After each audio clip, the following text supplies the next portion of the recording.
And 3, 2, 1, and we are live. All right, and what's up, people? So, BroScience half hour of power.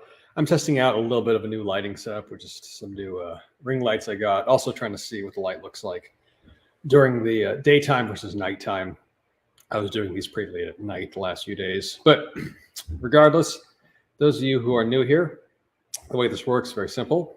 Ask questions, and I will do my best to answer them as directly as possible. And we'll go for about a half hour, hopefully.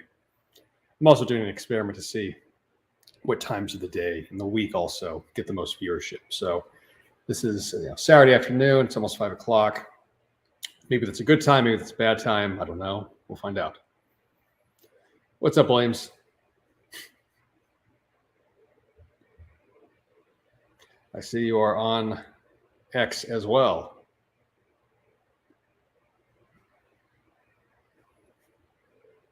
So whoever wants to ask the first question, don't hold back.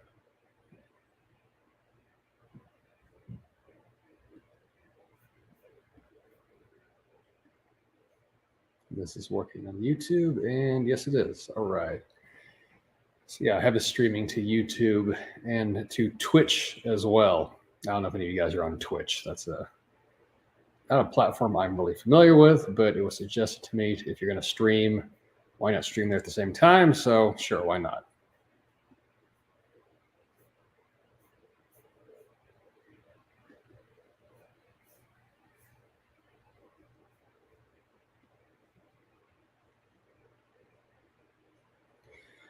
High volume on calves is the correct approach, similar to traps. No, not similar to traps. You don't need high volume for traps. Your trapezius muscle, your trapezius gets worked during any kind of upper body pull, whether you're deadlifting, whether you're shrugging, even if you're doing kind of seated row. This, trap muscle, that's always getting worked. Those things when you flex them. Yeah, calves, you could say they get stimulus from walking, but calves, for those to grow, those actually do need a lot more volume. Whereas, traps get, like, as I said, indirectly stimulated from a lot of other heavy exercises. Calves, even though you walk on your feet, you're ambulatory. Calves, you need a lot more direct loading. So calves would be the muscle basically that you want high volume. So if you want your calves to grow, yes, training them with, I'd say at least 8 sets a week, 12 sets a week, 4 sets every workout, even 3 times a week. Maybe a little bit more, that would be the growth strategy. The reason why most guys have no calves or super skinny calves, they just don't train them consistently. They only train them once a week, maybe on leg day. Or when they do train them, they don't use a foreign range of motion. That's another common mistake. Or when they train calves, they don't use a foreign range of motion. And they also never truly take their sets to failure. And also they don't apply progressive overload at all. If you have a calf raise machine, a standing machine calf raise, and you do 4 sets in that in the 6-12 rep range every single week, you do 12 sets a week, your calves are going to grow. Whether you have world-class diamond cutter calves or you just have some calf muscle, your calves will get bigger.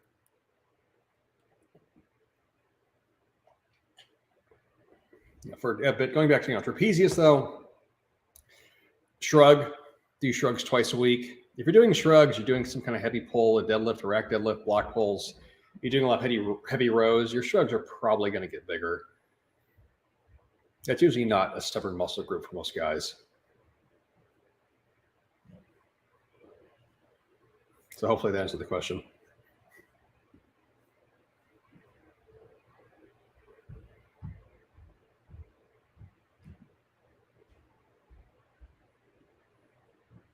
What else, people?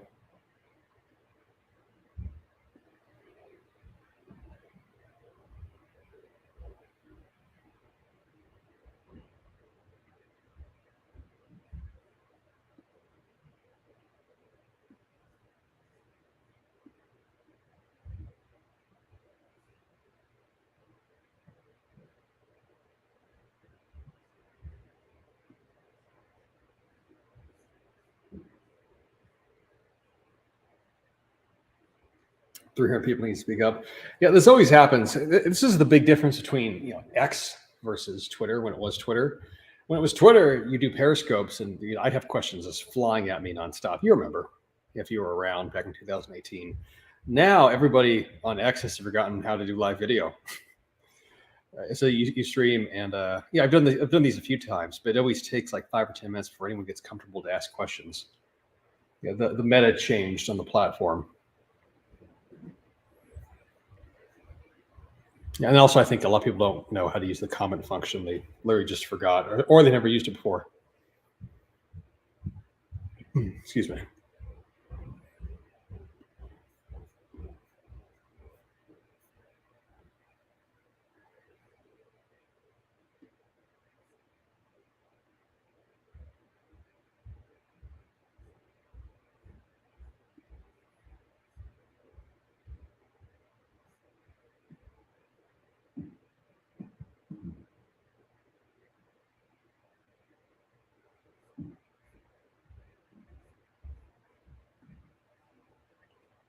How much was my sauna?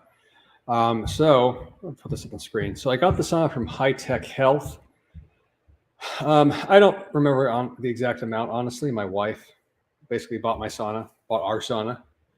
I think it was in the range of around like 5,000, 5 to 6,000. So if you can afford it, you can afford it. If you can't, sorry, you're poor. Make more money.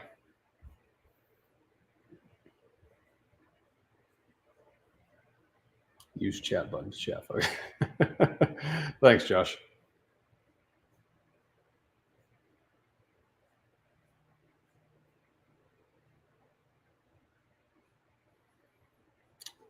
And you're welcome.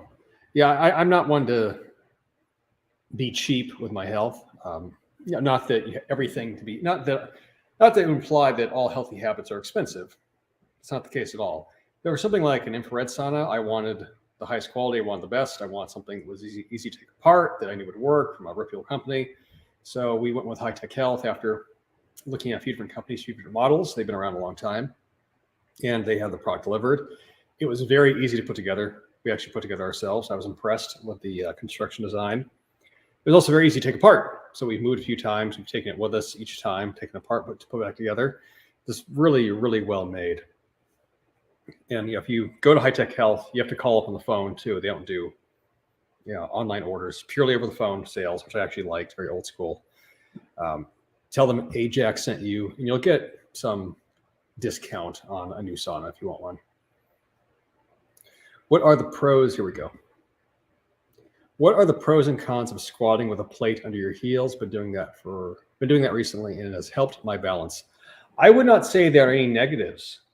There are no negatives to squatting with a plate underneath your heels. Yeah, the reality is that for many people, having heel elevation allows you to achieve more knee flexion because the knee can bend more, can come farther forward because of the angle change of the ankle being elevated, and that makes for a better exercise, better movement, better squat, improves your technique, improves your alignment. The criticisms around squatting with elevated heels, sometimes your heel coaches say it's not good because you should work on your ankle mobility. That was a very common suggestion many years ago. Ankle mobility, you gotta work ankle mobility. If you have long legs, or even if you don't have long legs, if you don't have the ideal proportions for squatting, it won't matter how flexible you get your ankles. Even if you could get your kneecap almost to the floor, the rest of the body still has to be in alignment. And how do you achieve that alignment? You can achieve that alignment by heel elevation. Now there's more room for the ankle to flex forward. There's more room for the knee to bend. There's more flexion that you've accessed. And now you have a better exercise. You got better training. So no, I would say there's nothing negative about it. There's a long list of positives. And if that's working for you, keep doing it. One of my clients this morning, one of my new executive clients, he sent me his video of his squat, and it looked really good, his barbell back squat. And I told him, you know what? The one thing would really improve it, get some squat shoes. Prop your heels up with, quarter inch, not quarter inch, maybe about a half inch. Use a 25-pound plate. Prop your heels up, and the squats will look even better. You'll feel better. You'll get better muscular recruitment. And we'll see what he says when he gets back to me with his next workout. But that's something I recommend to my clients all the time. So keep doing what you're doing. I've developed pain in my right forearm. I'm going to do wide grip pull-ups. What can I do to address this and get these back in rotation? So you have pain in your forearm from wide grip pull-ups. That could be from a few things, bro. It could just be tendonitis from maybe just overgripping. Could be from too high volume. Maybe you're doing just too many sets, too many reps. Maybe you need to dial back the sets and cut the volume in half. If you're doing 5 sets, do 2. Maybe you need to cut back the frequency. Maybe you should use straps as well. Use a false grip, take some of the stress off the forearm. But all of those things could be why that's bothering you. Or it could be you're just pulling where you don't realize you're kind of internally rotating versus outwardly rotating versus external rotation. I see this a lot. Guys will go to do pull-ups and they inwardly rotate their shoulders slightly, and it becomes very stressful in the bicep. They're not fully recruiting and accessing their lat muscles, their back muscles. And that makes pull-ups and even chin-ups a very arm-driven exercise, but you don't want them to be. You want them to be a back movement. But all of those could be reasons why your forearm hurts. So unless you have a good trainer watching your lift, there's no way for me to say with certainty which one of those issues it is. You have to run through and try things. This is why I recommend hiring a personal trainer. If you hire an experienced person that can assess your lifts, assess your technique, you can access results that you never thought possible. A lot of minor aches and pains and injuries, it comes from stuff like this. People just don't realize they're doing things incorrectly. They don't realize that their form is off. Where are you streaming this besides YouTube? I don't see the comments. Oh, I'm streaming on X. So that's where the majority of the comments are coming from. Although I don't think that's showing up on YouTube though. So sorry. No, I'm doing this through StreamYard as well. So it's simultaneously broadcasting to both platforms. I can see the comments, but I don't know if other people on the other platforms can see all of them.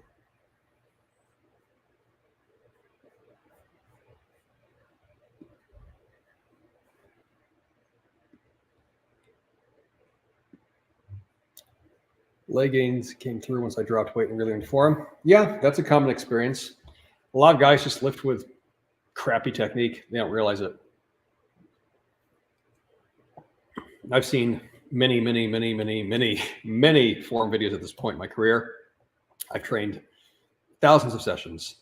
90% of people in the gym, even if they're lifting with good effort, they're doing things with poor execution, bad form. They're not going down all the way, or it could be a few things. Maybe it's an incomplete range of motion. Maybe their setup's terrible. Maybe they're overdoing the range of motion. I've seen that too, where you have guys where they're locking stuff out where they don't need to lock it out. Or they're going down too low in a squat. Like there's so many things that go wrong, and so much of the results we get from training is simply how, it's the quality of our effort. It's not just the feeling of it. Okay, weight loss question from Robert. If I want to lose weight, assuming I reach my protein goal of 2 grams per kilogram of body weight, okay, that's a good protein intake. Is a daily higher calorie deficit always better, or is it diminishing returns? No, a daily higher calorie deficit is not always better. When you follow a diet, if you are following an actual scientifically planned diet, because dieting is an objective scientific process. If you're following a periodized diet, you don't just slash calories a whole bunch and then I hope it works. You gradually decrease calories over time as your weight decreases and as your metabolism adapts. And along with doing that, while you're cutting, you also have periodic refeeds where you spike calories. You increase your calorie intake or carbohydrate intake for a day, maybe even 2. And those refeeds, that provides a temporary both physiological and psychological break in the diet. It makes metabolism go back up. It avoids that slowdown effect. And that's how you make the dieting process sustainable. And that's also how you minimize muscle loss as well. And you also can achieve better fat gain. You also can achieve better fat loss as a result of refeeding. That's a slip of the tongue there. It's unfortunate. Fat loss. But that's why I use refeeds with people. But no, you don't just set a protein goal and then high calorie deficit. That's going to flatten out and you're going to end up like a lot of people where they lose weight for 3 weeks. They crash out because they don't know what else to do other than cut calories. Why isn't this working? I guess I'm bad at dieting. Dieting doesn't work for me. Dieting works for everybody. The way that you dieted is what did not work. Dieting, as I said, is an objective scientific process. It's both a science and there's also an art to it because people are individuals and the adjustments that you make are going to be unique to yourself. Not everybody's going to refeed at the exact same time. And everybody needs the same number of calories, obviously. Everyone has slightly different metabolisms. But again, you can use data, you can use numbers to quantify this whole thing and make it clear and get the results you want.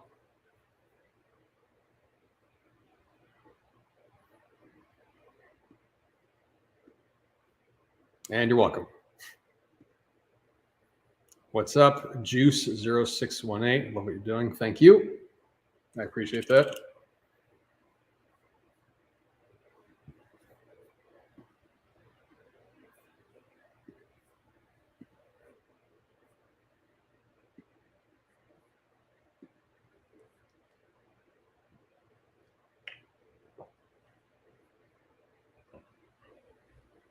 I missed a quick comment here.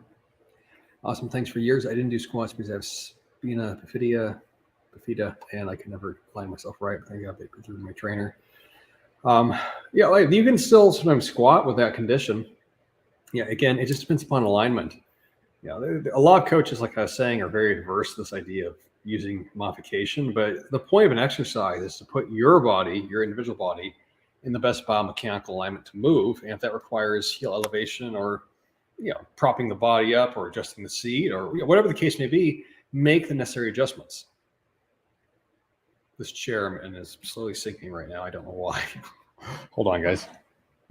There we go. Do you still rotate? Let me pull it up. Do you still rotate through your own programs? So I don't do any of my own programs. My own programs, I assume you're meaning the programs I sell. I don't do any of those programs. I do versions of them that are unique to myself. I don't share my own training though, simply because it's contextual to me, and I have a lot of little small adjustments that I make due to past injuries, due to my biomechanical dimensions that don't apply to other people. And whenever you share your own training, people always want to know, why are you doing that? I'm like, because it works for me. Well, why?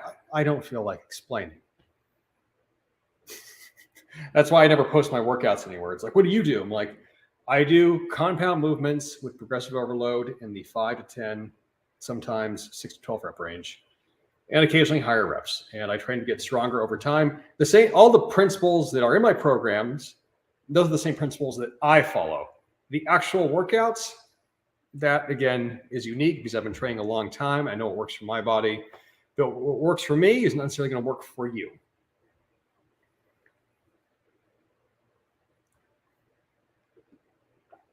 How can a skinny person gain muscle and progressive overload and 1 to 2 grams of protein per kilogram is not working? How much should next one play?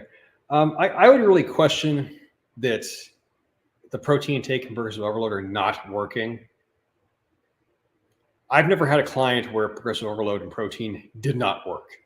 I have had people where their lifting technique, their form was god-awful terrible. I've had people where their workouts were way too many sets and reps, way too much volume, and they were digging themselves into a fatigue ditch. It was just too tiring what they were doing. They didn't have enough recovery. I've had people where they actually didn't know how to count protein, and they thought 50 grams of chicken was literally 50 grams of protein. I've had that happen. 50 grams of chicken is not 50 grams of straight protein. I had to explain that to them because they just didn't know how to read food labels at all. I've had people where they didn't train frequently enough to see results because they decide they want to do 1 or 2 days a week of lifting weights because they also want to play tennis at the same time or do BJJ, and they didn't understand why we're getting muscle because you don't have enough frequency and volume. I've had people do lots of things where they thought they were doing the correct things, but all of their stuff, all their actions, everything was fucked up. So, and they weren't being systematic at all. So for yourself, I don't know what's wrong with your training or why your diet isn't working. It could be you're simply not eating enough. It could be that your workouts suck and you're not actually pushing yourself, and your idea of progressive overload is not what it actually is, and you need a personal trainer. I don't know. I'm not there to watch you. If you want to fix your shit, go to the link in my bio, apply for coaching, we can talk. Is it critical to get protein shortly after workout to create muscle? No, it's actually not. The anabolic window after training is about 4 to 5 hours. It's quite a long period of time. That said, waiting to eat, I've never seen the point in doing that. If you just trained hard, you broke down some muscle tissue, your muscle fibers are fatigued, you're fatigued, blood sugar is low, why are you going to wait 4 hours to have a meal?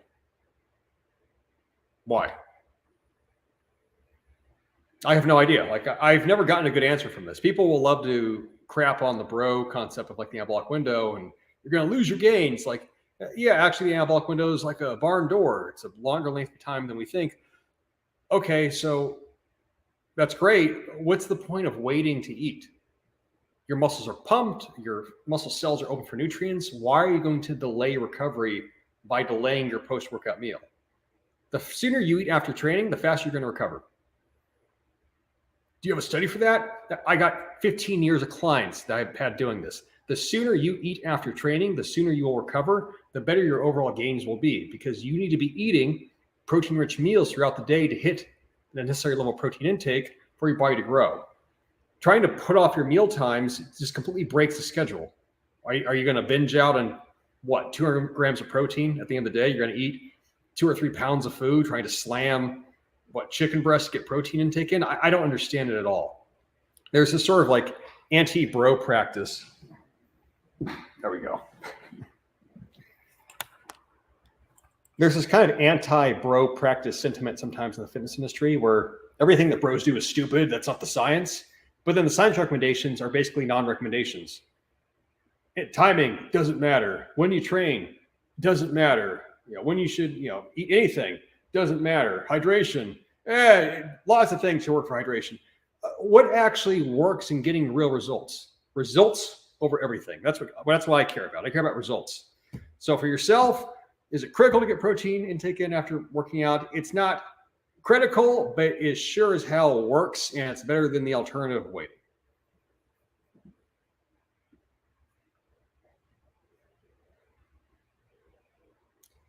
I found you through Cernovich. I wasted years doing P90X style stuff, getting marginal results and burning out. I didn't know what I didn't know. Your stuff has allowed me to catapult my fitness forward, granted at 54, but your programs have gotten me into the best shape of my life. Thank you. Very welcome. I think Jay Millardo. Glad to be of service. Thanks, most ignorant. Many thanks. We don't know what we don't know, bro. From a practical perspective, I can tell you that eating multiple times a day, having 30, 40, 50 grams of protein in each meal, having a meal after you train, all that is going to make your life better. It's going to make you healthier. It's going to make you fitter, stronger, leaner, less body fat, more muscle. That's what you want to be doing.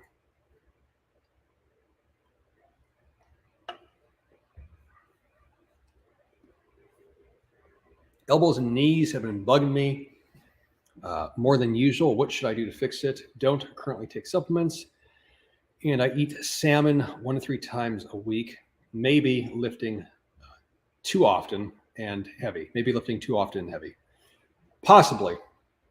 I don't know how old you are, what your physical condition is.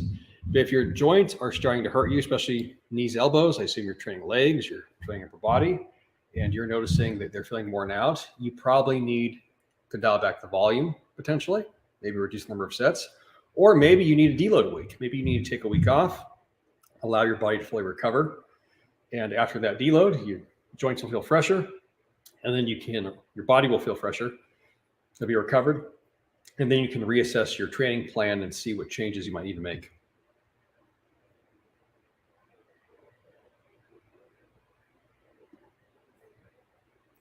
I know you hate LA, but if you ever meet up even in OC or SD, me and my boys are there. I think probably I'll try to do something in San Diego eventually, like in 2025, but California is not on the agenda right now.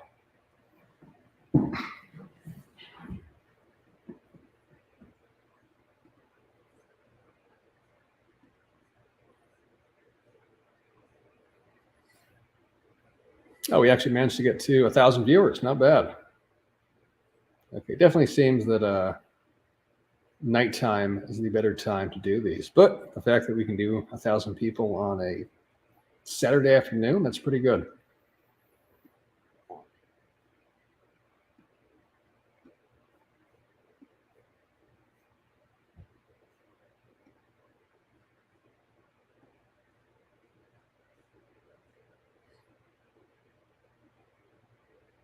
All right, gentlemen, any final questions? I think I'll cap this right around the 25-minute mark. This has been a good length of time.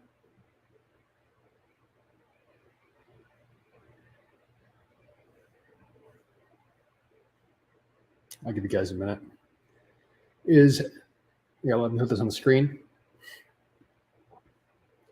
Is a 20-gram protein meal wasted or still count if not 40 to 50? No, I mean, that doesn't. Is a 20-gram protein meal wasted or does it still count if it's not 40, 50 grams? There's no minimum threshold for protein intake where you have to eat that amount and then the protein gets used. I guess this is a serious question. If you eat 5 grams of protein, your body will digest those 5 grams. If you eat 10 grams, you'll digest 10. If you eat 100 grams of protein, your body will digest 100 grams of protein. There's no arbitrary cutoff of like a minimum number or a maximum number where if you go past 50, does all the protein get wasted? No, as I said, you could eat 1 gram to 100 grams plus. Your digestive system is going to process and digest all of it. So a 20-gram meal, that's fine. This is a smaller meal. Do you have a schedule for this? No. I'm just testing things out right now. So I set up StreamYard the other night. I'm learning how to use it. Kind of just testing the lighting of how stuff looks. Got these ring lights. These are just the overhead lights. So I'm going to be building a home studio. I'm also just getting back into the flow of doing these. It's all practice. Plus, it's also fun to connect with the audience. I always like talking with people. Have you personally heard of anyone that couldn't get fertility back after starting TRT? Actually, no. So have I personally heard of anyone that couldn't get fertility back after starting TRT? This is let me preface my non-medical opinion. All of my friends and even clients I've had that have gone on TRT and then decide they want to have children have all successfully conceived children with their wives or girlfriends. The idea that TRT makes you permanently infertile and your sperm are nuked for life, that is incorrect. Fertility can come back. Your natural testosterone production can be restarted. And once you conceive your child, hopefully it's a success and you can go back on again. I've known guys that have gone off and gotten back on 2-3 times to have 2 or 3 kids. And every time their fertility came back. I know men that in some cases have been running very high steroidal doses of anabolics and they still got their wife or girlfriend pregnant, despite believing they were shooting blanks. So this, as I said, this myth that it takes away fertility for men, it's a myth. It's not the reality.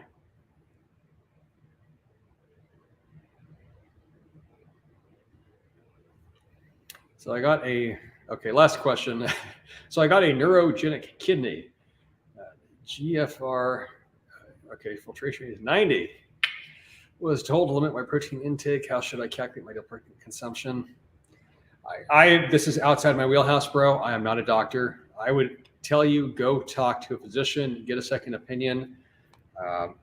If your kidneys are damaged, protein intake in that situation could potentially be harmful. Potentially. There is some recent research that has come out actually in the past few weeks on how even people with damaged kidneys can still maintain normal protein intake. But your protein sources, if that's true, that would mean that your protein sources would need to be very easily digestible, easy to absorb, maybe very high quality whey, isolate, hydrolysate, maybe caseinate peptides, something like that. But as I said, I would encourage you to talk to a specialist, get a second opinion. And based on that, maybe also talk to a nutritionist that specializes in these kinds of situations. And once you get enough opinions, you get some actual, real, expert knowledge, then you can make a decision on what your protein intake should be. But I couldn't spit out a number right now. Good question, though.